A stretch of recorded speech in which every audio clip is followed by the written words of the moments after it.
Ce que j'ai retenu du premier stage, en fait, c'est un recentrage sur moi-même.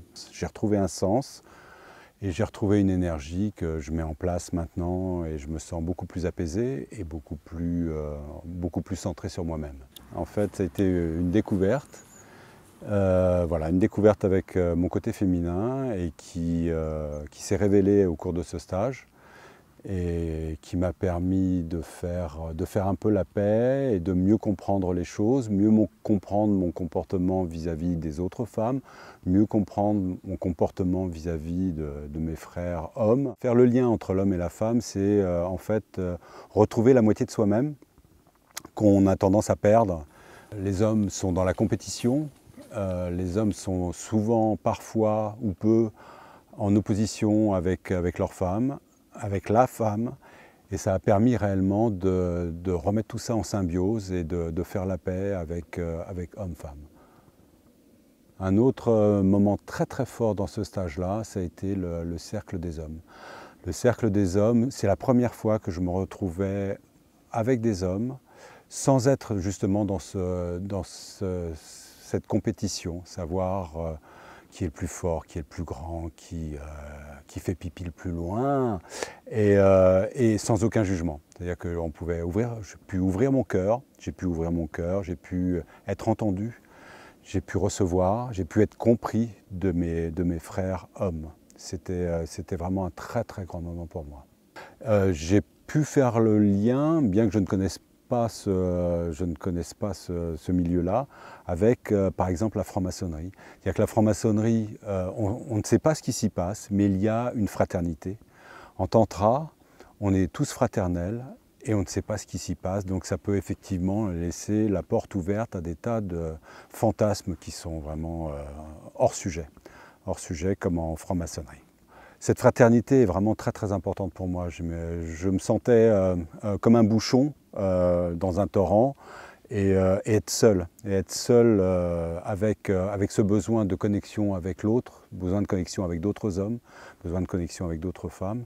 Et ça, je l'ai trouvé vraiment dans le tantra. D'une façon pure, d'une façon honnête, sans jugement. Et c'est très très fort. Je me suis vraiment retrouvé, j'ai fait la paix avec moi-même, j'ai fait la paix avec ma sexualité, j'ai retrouvé une autre sexualité, beaucoup plus pleine et entière, beaucoup moins centrée sexuellement parlant, mais beaucoup plus ouverte, sensuellement parlant et érotiquement parlant.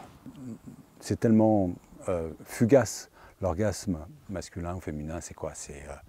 C'est 10 secondes pour un homme, c'est un peu plus long pour une femme, mais avant c'est quoi et après c'est quoi? Alors que le tantra, c'est le corps qui devient organe sexuel, et quand on a la chance de pouvoir s'abandonner avec un homme ou une femme de confiance dans un massage tantrique, on n'est pas loin du divin. Je veux dire, si le divin existe, il ne peut être que satisfait et heureux de voir un homme, une femme, deux hommes, deux femmes, peu importe, partager. C'est un hymne à l'amour et les vibrations sont là pour donner du bonheur à tout le monde et en l'occurrence en plus aux deux protagonistes. Ça vient réparer également le manque de reconnaissance, le manque d'assurance qu'un père est là pour donner à ses enfants. Ça, je ne l'ai pas eu. Je me suis retrouvé après à 8 ans ou 9 ans dans un internat sans la famille, sans la présence des parents. Donc je me suis reconstruit une autre famille, une famille de garçons. C'était un internat de garçons et voilà, il fallait être dur, il fallait être fort, même si de temps en temps, on avait un petit peu la boule à la gorge quand on allait se coucher. J'arrive à cicatriser les plaies que j'ai eues étant enfant et que tout participant a peu ou prou.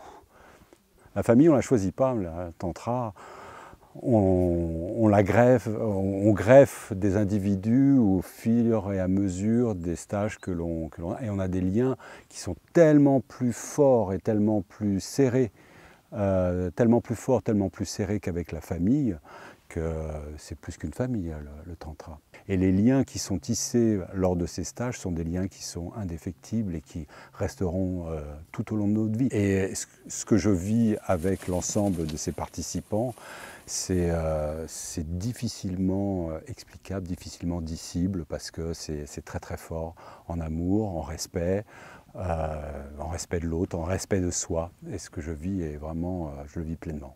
Je me construis terriblement. J'en suis à mon 2e stage et je trouve que j'ai déjà fait vraiment un beau bout de chemin, mais il est loin d'être terminé. Voilà, j'ai encore des cuves à nettoyer, des doubles fonds, des triples fonds à aller nettoyer et le chemin est long encore. Comme disait quelqu'un que je connais, le chemin est long et la porte est rude.